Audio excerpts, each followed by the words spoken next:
welcome to another episode of Awakened Minds. Today I have the wonderful Cynthia Clark here to share with us about her journey and tradition from being an entrepreneur to become a spiritual abundance mentor, author, speaker, channeler, and pilot.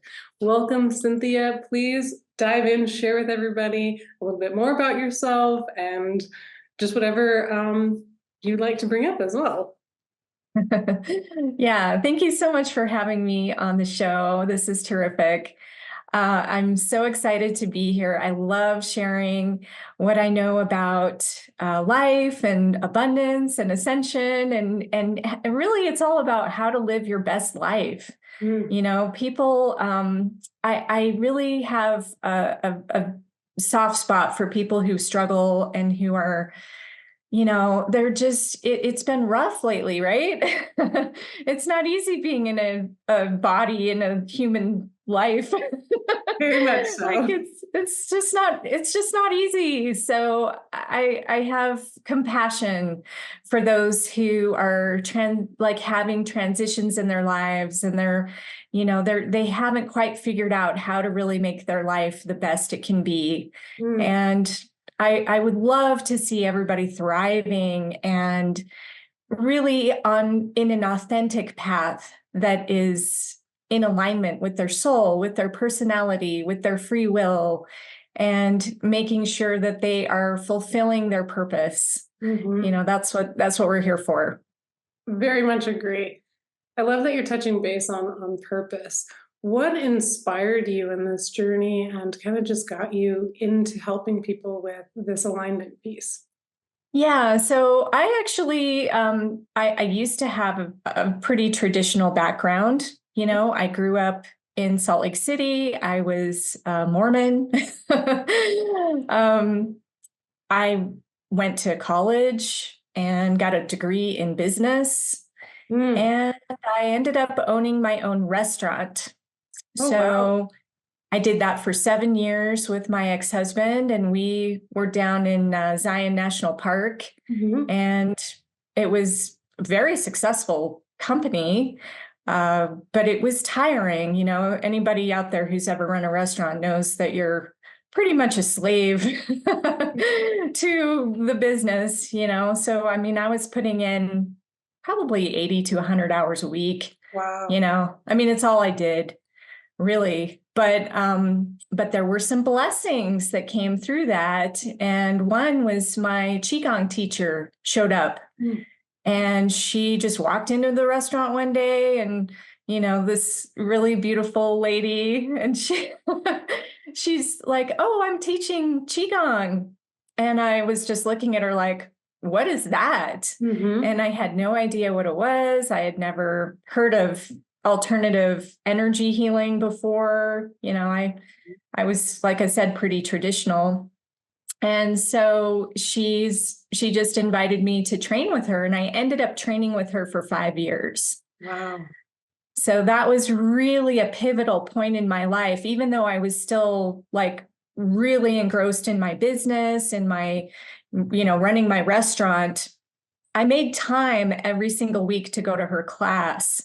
And it became a huge priority for me. Like, I have to go to my class. Like, qigong is important.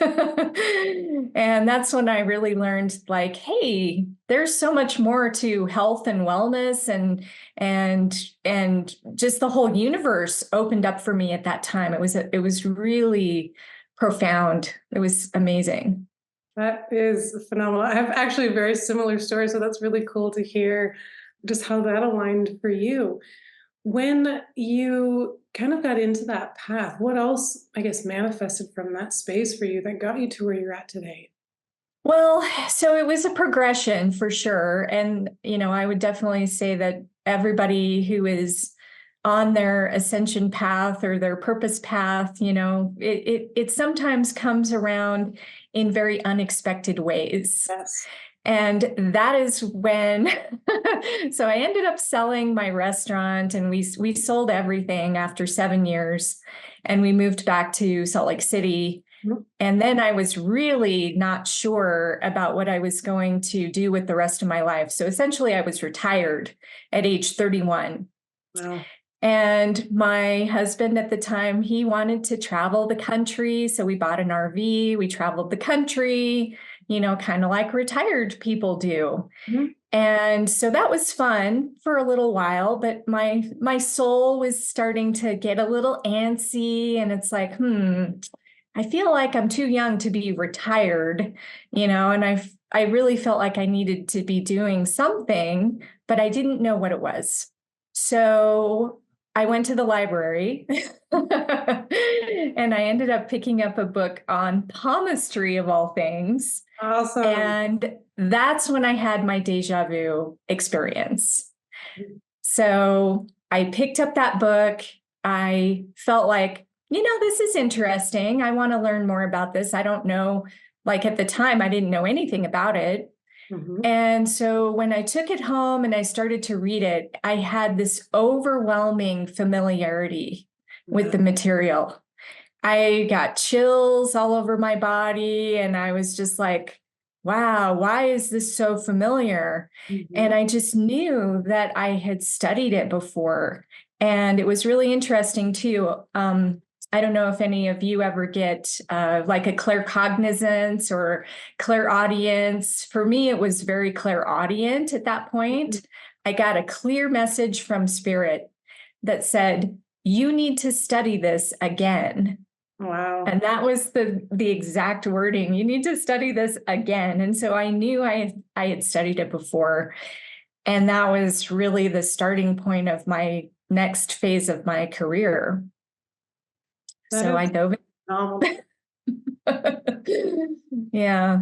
So, and hands are just amazing. I mean, I could talk about hands all day because your hands are the roadmap to your soul. They're the roadmap to everything about you. They are literally the markings on your hands can guide you in your life, can guide you in your life purpose, can guide you in your in everything, really. So I love that it's literally on our bodies. Yeah. Like, that's amazing to me. You touched base a little bit on guides. So for people who might not be familiar with that, could you touch base a little bit on that moment connecting with your guides and palmistry and kind of how that all just fits together? Yeah. So I guess that's where, a spiritual life can come in. A lot of people either they don't believe in spirituality or they have their own perceptions about spirituality. The truth is, we are spiritual beings first, Mhm. and we're humans second. Yeah, very much so. And we just forget because we go through the veil of amnesia. So when we come back to earth, we have this veiling so that we can focus on the current lifetime. Mhm. And so if we remembered everything about who we were and who we've been and all the things that we've done as soul beings, it would be distracting. That's how my guides put it. It's like that would be very distracting and you probably wouldn't fulfill your purpose very well.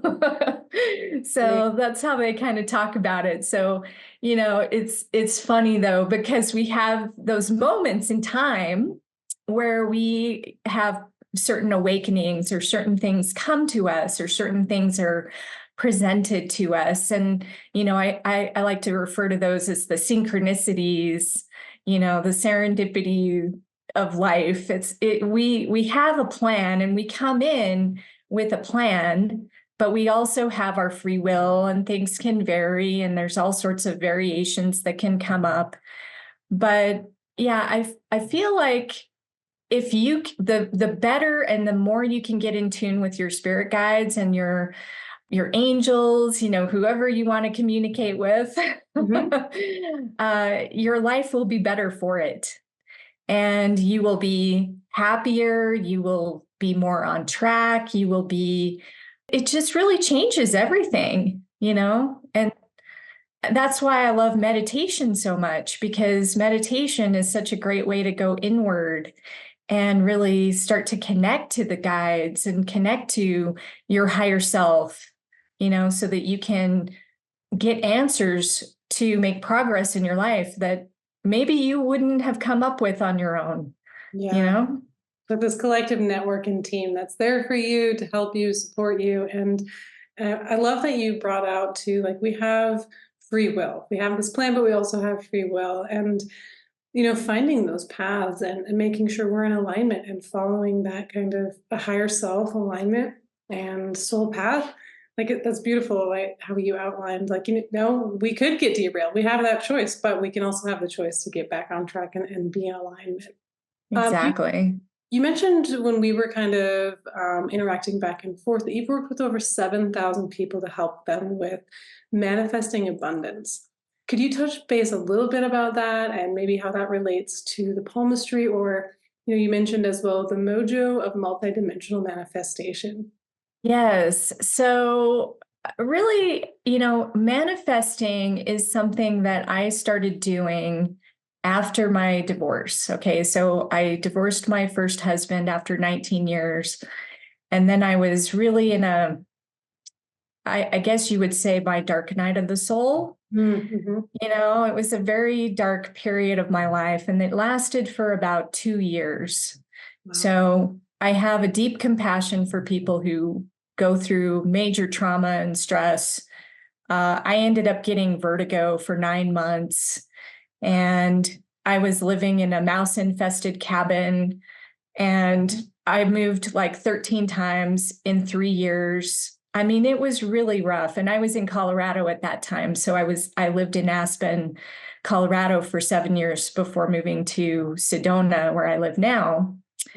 But it all was purposeful.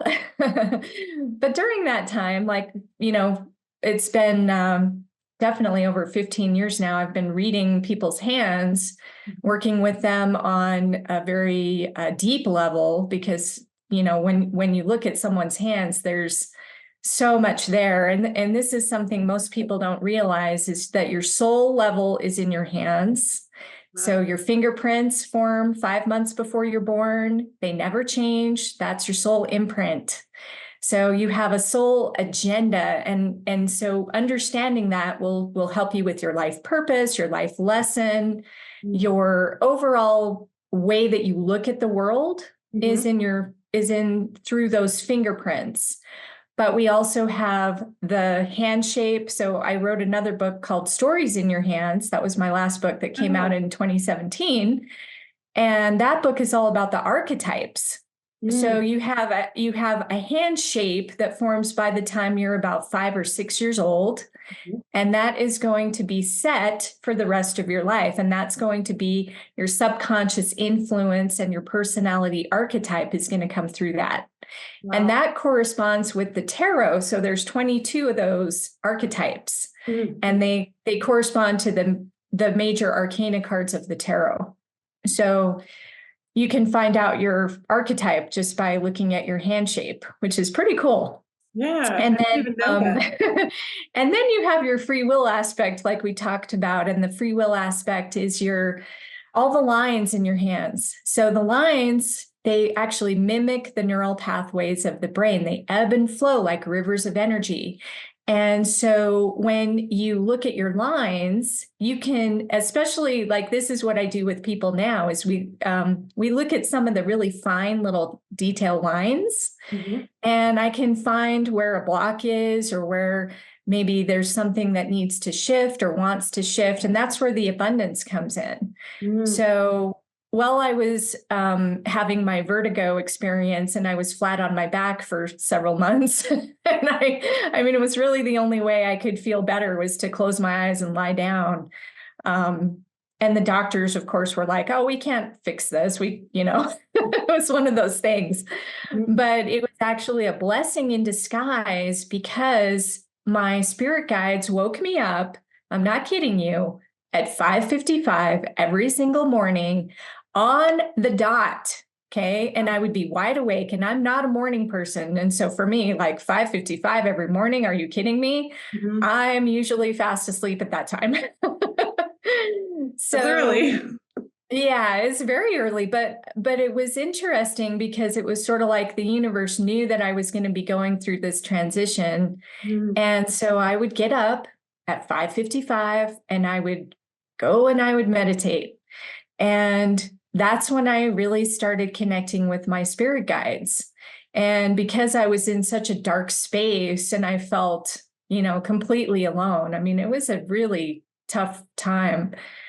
I learned to really communicate with them at that time. It was really, really interesting to see how, like, hey, you can manifest your life. You've got some like faulty beliefs in your system. You've got some faulty feelings that you need to resolve. You've got some lack of trust that's going on. You need to surrender a little bit, and I would say I'm a pretty type A personality. Like, I'm always doing stuff. I'm a chariot archetype in my hand. So I'm always like, go, go, go, go, go. I'm nonstop. And so for me to like have to stop and just like sit and meditate, I was like, oh, I don't know how to do that. Even through my qigong training, my qigong teacher was like, okay, now how well did you do? Yeah. With the standing meditation. Like, sometimes we do it outside and she'd be like, now who was in the playground? Because you have all these distractions, right, that are around you. And it was like, oh, I was totally over there. So it was funny because I learned that you can be a type A personality and you can still learn to meditate. Yeah. And you can be a busy person and you can also still learn to slow down and take 10 minutes. It doesn't have to be an hour. It doesn't have to be 2 hours. It can be 10 minutes. It can be something very specific. You can go into a meditation. I do a process now called automatic writing, and that's where I get all of my transmissions. I have a journal and I will open it up. And if I have a question for the guides, I'll write the question down. So you could just say, okay, what is my purpose? You could ask something as simple as that, and the universe will come back and go, oh, well, here, let's write something out for you. And then I go back and I read it afterwards, and it's like, wow, that's something I never would have come up with on my own, So it's pretty interesting. And so after I started doing that after I moved to Sedona, so I've been in Sedona now for about 6 years. Okay. Definitely the guides were pushing me to publish another book. So I published a card deck the prior year. So I came up with my own palmistry tarot card deck. Wow. And that was, so yeah, you can see I've been busy. But then they're like, no, we want you to do a book. And so that's where the mojo of multidimensional manifesting actually came in. Wonderful. So, yeah. So this book is really a compilation of years of my automatic writings, my transmissions, and I bring in some palmistry because that is my background, and I have worked with over 7,000 people in that amount of time, and I've done a lot of readings. And I love working with people and helping them understand themselves better because it's one of the aspects of ascension. Yeah, we're not here to just like dink around, people. We're here to get busy. Like, everybody has a mission and a purpose, and everybody is important. Yes. So, I mean, we got to remember that. I love that you pointed that out, that the space that everybody has come here for a reason. And you touched base a little bit too on the numerology piece of 555. And you had shared with me as well, there was another one that came up for you that was 717 multiple times within your ascension. Could you elaborate on how the 7 aspect of ascension kind of became incorporated in your training and programs? Yeah, for sure. 717 was just nonstop in my field for a while.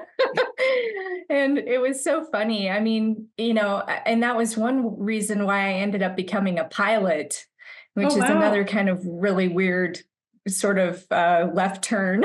Huh? My husband, I'm remarried now, and my new husband came to me one day and he's like, well, I think you should you need a new challenge. Maybe you should learn how to fly an airplane. And it's like, seriously, who says that? Like who walks up to somebody and says, I think you should learn how to fly an airplane?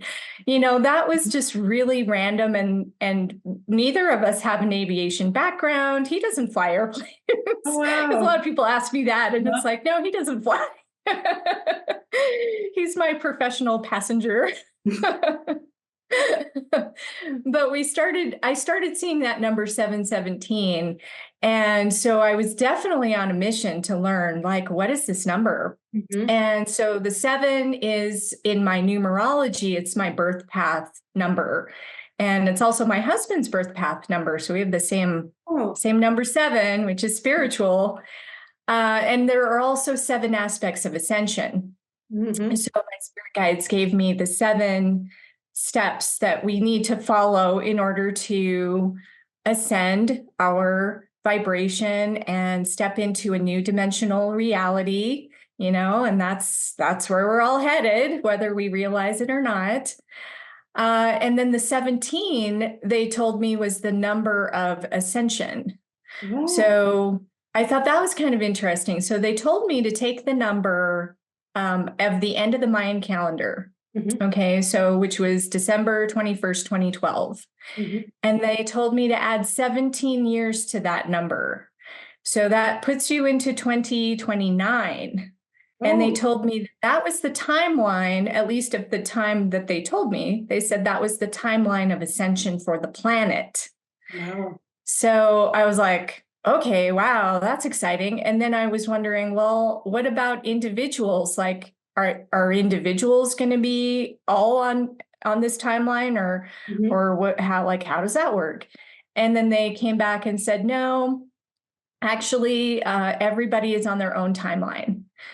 So as an individual, you're on your own individual timeline and Mhm. your own individual path of ascension, and you may ascend with the planet or not. Maybe you have to repeat your 3rd density cycle, if you're not ready. This, like, the universe works in very mysterious ways. I definitely don't pretend to understand even half of it, right? But I do strive to follow what I learn, and I try to apply it, and I try to share it. Mhm. So that's where I'm at. So they told me that if I learned how to fly an airplane, which is very random, that I would connect more to my multidimensionality, Ah, because you're literally in a multidimensional space. all right. I love the correlation. Okay, because when you think about it, right, you're driving a car. Like, if you're driving a car, you're on a linear timeline, Mhm. essentially. You look left, you look right, you have your brakes, you're in a 2-dimensional space. In an airplane, you're not. You're very 3-dimensional. You've got to look at is somebody above you? Is somebody below you? You know, Yeah. you're always looking out for other planes. And you're constantly, there's so much to think about when you're flying. You're using so much more of your brain when you're flying, which is why, you take an hour flight and it's like you've been driving for 6 hours. It's tiring. I was surprised how tiring it was. But I found my teacher and my flight school, and they were 71.7 miles away from my house. Oh, wow. Very cool thing. Like, how crazy is that? And so I would just get crazy things like that would just remind me, I would see it on a clock. It was nonstop. And I do get other numbers, but right now I'm still getting the 555 a lot. So there's definitely big changes happening this year, apparently. So it's exciting. I like how you touch base too on the aspect of individual and collective consciousness and kind of how those are incorporated together, but then also the individual aspect, kind of circling back to we have that free will and that choice. We can align to these unique, maybe universal consciousness timelines, or we can kind of go and set on our own path and we still have that choice of where our alignment goes. I did want to ask, I love the background that you have. Living in Sedona, how does that associate with the spiritual energy there? And how does that environment influence your work? Yeah, everybody loves to ask about those vortexes, right? Hmm. So there is something about those vortexes, and I actually I wrote down a transmission that I was going to share with you about that. And let me see if I can find it here. Okay, yeah, here it is. So this is what my guides actually said about this because I was curious too. Hmm. And so they said vortexes are energy centers that provide a healing aspect that impacts each individual differently. It is a way to access your multidimensionality as you interact with the frequencies. The Hmm. vortexes may assist with one's ascension. Wow. So I love that because when I came to Sedona, it was really, again, kind of a spur of the moment sort of thing. My husband, he's very intuitive too, obviously being a 7 life path. And so one day we're in Colorado and he's like, oh, I feel like we're moving. And it was literally like that's how I ended up in Sedona. So we booked a trip to Sedona. We booked to look at houses. Mhm. And we looked at like 25 houses in 1 week. I had never been here before in this lifetime. We found the perfect house Oh. that had been on the market for 2 years and it was just waiting for us. You know, Mhm. they had dropped the price already twice, and we were just so fortunate to come in right at the right time. And it's like, wow, I guess we're moving. And so we, when I came here for the first time, I really felt the energy. Mhm. And I could tell that this place was different and it was really special. And I was so excited. Like I knew my soul was like, oh yeah, we're ready for Sedona. Oh, I love I that. just could, I was just like, I can't even tell you how overjoyed I've been since coming here. And so that's why I love to invite people to Sedona if they've never been. Mm. It's a very spiritual place. It's incredibly beautiful with the red rocks and a lot of people come here to heal. A Yeah. lot of people come here to find themselves. And it's a great place to do it. So, I agree. I've been there. I went and saw the spirals and the energy centers. And I went with family members as well who they didn't understand or really know what I was talking about. But the part that I love so much is that in those energy vortex spaces, the trees are twisted and they're yes. spiraled, and everywhere else it's not. So for somebody who isn't aware of energy or kind of the energy vortexes or things like that, it was really cool to see like tangible evidence of something that couldn't be explained in that area. Yeah, yeah, that's absolutely true. Yeah, you can see the spiraling on the trees. Yeah, it Mhm. is really interesting. And everybody experiences energy differently, and that also kind of reflects through the hands. Some people are naturally more sensitive than others. Mhm. For example, if you have water droplets on your fingertips, then that is an indication that you're going to be more sensitive. So if you take a look at like your fingers and you kind of Mhm. turn them sideways and you have like these little bumps Mhm. right on the tips that kind of jet out a little bit. We call those water droplets. Oh, Okay? That's an indication of sensitivity. Okay? very cool. Another one is if you have really soft skin, Huh? so if you have the softer your skin is, typically you're going to be more sensitive to the subtle energy frequencies. So that's another thing to pay attention to. But yeah, those are two really good ones to check for on the hands. I But love. everybody has abilities and they can develop them too. So, that's also part of what I help people understand. That's beautiful. And, there's a lot of people in the world who do have gifts and they're not sure how to use them or what they are, or might want to suppress them or they're scared of them. And so that's just amazing to hear that you help people know first maybe what those are, open them up, and know that they're okay and normal. And everybody does have these very beautiful, unique gifts. And sometimes it just takes that tuning in, that alignment piece that you're talking about to really find and discover what those are. Yeah, yeah. And it's so good to find a mentor, Mm. and this is another reason why I really recommend that people who are searching, like, don't feel like you have to do it all on your own. Yeah. If you're searching, go read a book or go, go find somebody who you trust that you can communicate with.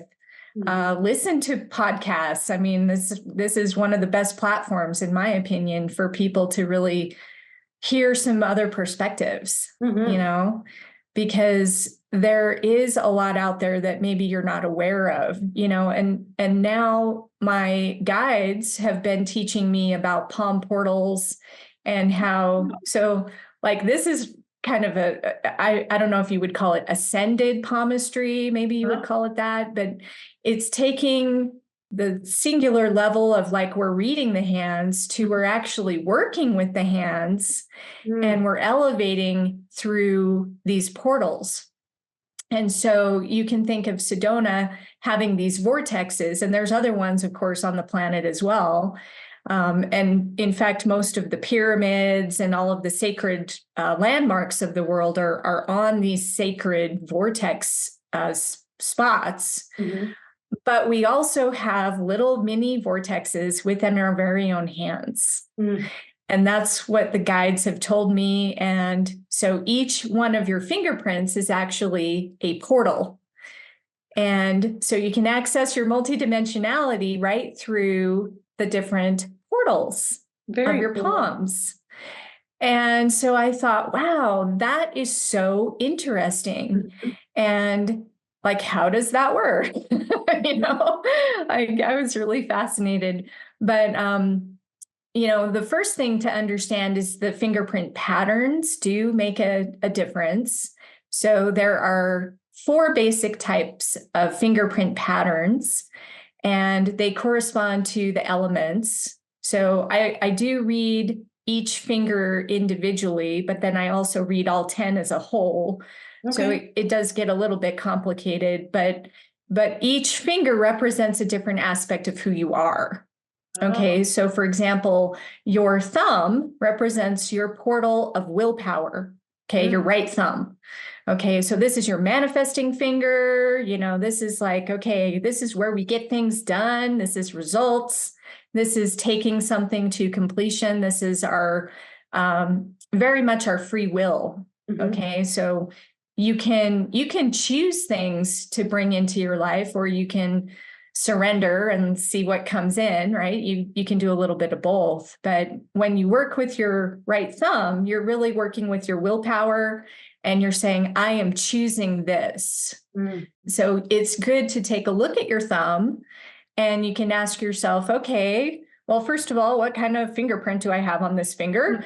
And, if you have, for example, a loop fingerprint, it looks like a little wave pattern that kind of comes up and back around. That means you manifest through the water element.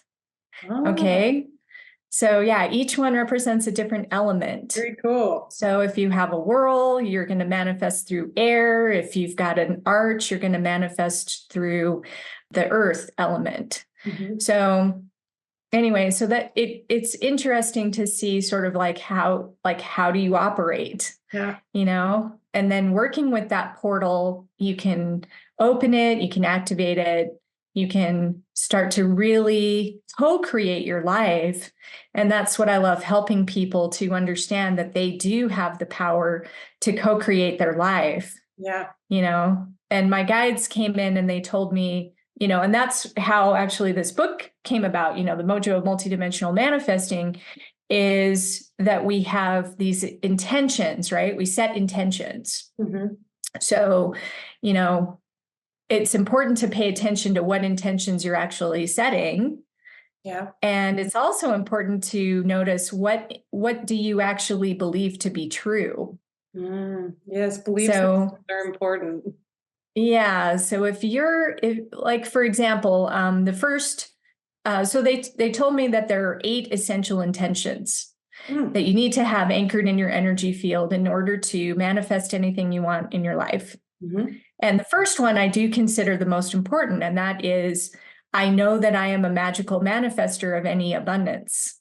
Beautiful. And so it's like, yay, okay, well, what if I don't believe that I am a magical manifester Well, what's going to happen? You're going to be a victim. You're going to feel like the world is against you. You're going to feel like you can't change anything no matter what you do.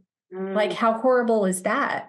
Yeah. That's why that's an essential intention. You have to anchor in a knowingness that you can change your life. So that's the first one. So beautiful. And I love that you're sharing that with everybody. Do you mind sharing, maybe before we wrap up, just a transformational story, maybe one of your clients who came in, had some difficulties, and they walked through this journey with you? Yeah, well, fortunately, I've worked with so many people over the years. I feel very blessed to be walking the path that I'm on and to be available to help people who need help. So I had one guy who came to me, and he was brilliant, by the way. He was like Mr. Smarty Pants, but he wasn't obnoxious about it. He was just a genius. We read it. I read his hands. He had a lot of challenges in his hands. Oh my goodness. He had some things that he was working through. And so we started to work together, and I didn't know it at the time, but he was actually really depressed. And outwardly, he was really gifted in his field. He did homeopathy, and he was really smart. He knew everything about it. And he was conflicted because he just had all this internal depression and stuff going on. And he wasn't sharing, I'm sure, half of it with me.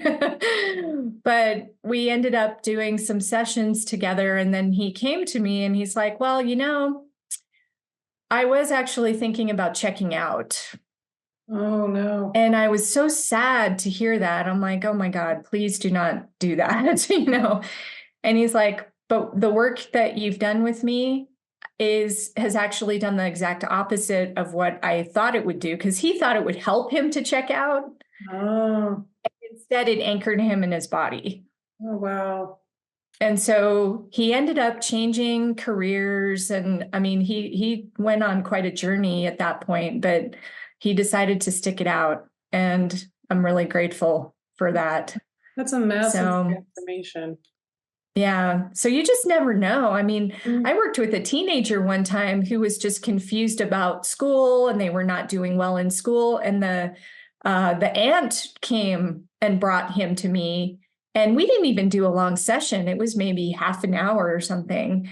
And she, I asked her a few weeks later, oh, how's he doing? And she's like, that reading changed his whole life.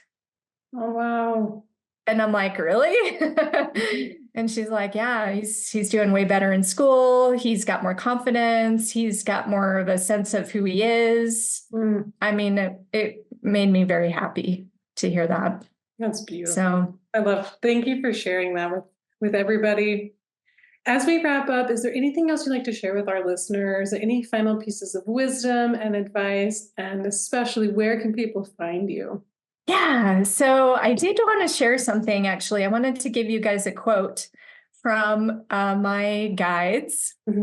And so this is something that they said. Okay, they said, when you talk about possibility, maybe some people don't realize the infinite timelines that collapse into a single reality based upon the belief of the individual creating a wave collapse. These wave collapses are shiftable as one becomes more open to change.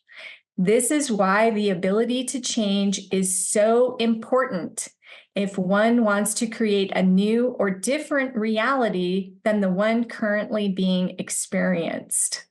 Okay, so I'm going to give you guys a little activity that we can do. Okay, so take your you have a point of change in your hand. It's right on the middle part of your palm. Okay, this is called your Lao Gong point. Okay, so everybody just take that point. Yeah, both hands. But let's start on the right hand, or your active hand, if it's the hand that you write with. And I want you just to massage that point. Okay, and then repeat this after me as you massage it. I am open to change. I can change. I am changing. I am safe to change. I allow and welcome change. Okay, and then just breathe that right into that point.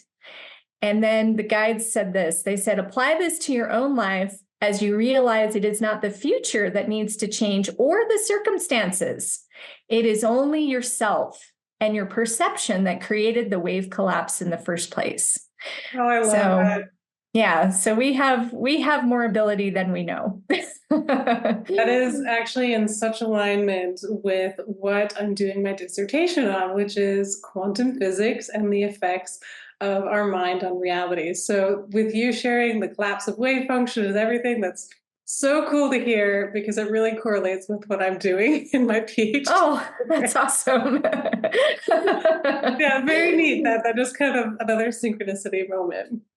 Yeah, for sure. Well, thank So, and I invite everybody to get chapter 1 of my book you. for free. So if you want to go onto my website, it's ascension17.com. And you can get chapter 1, which is all about multidimensionality. What does it mean to be multidimensional? And it takes you through those 7 aspects of ascension. So you can learn all about the 7 aspects in chapter 1. So that's my gift for everybody. Thank you. I'll be sure to get my copy as well. But I appreciate you, Cynthia, so much for joining us today. Thank you again for sharing where readers can find you and the beautiful bonus that you provided for everybody. Any last final words before we part? Well, I just want everybody to remember that they are more powerful than they realize. And wherever you're at right now is absolutely perfect. You are already perfect. You know, you're not broken. You're not screwed up. You're not, a hot mess like some people say. You are a beautiful divine being of light, and you should be very proud of that. And to be here on this planet is not easy, but you're not alone. Beautiful. Beautifully put. Well, thank you so much for joining us.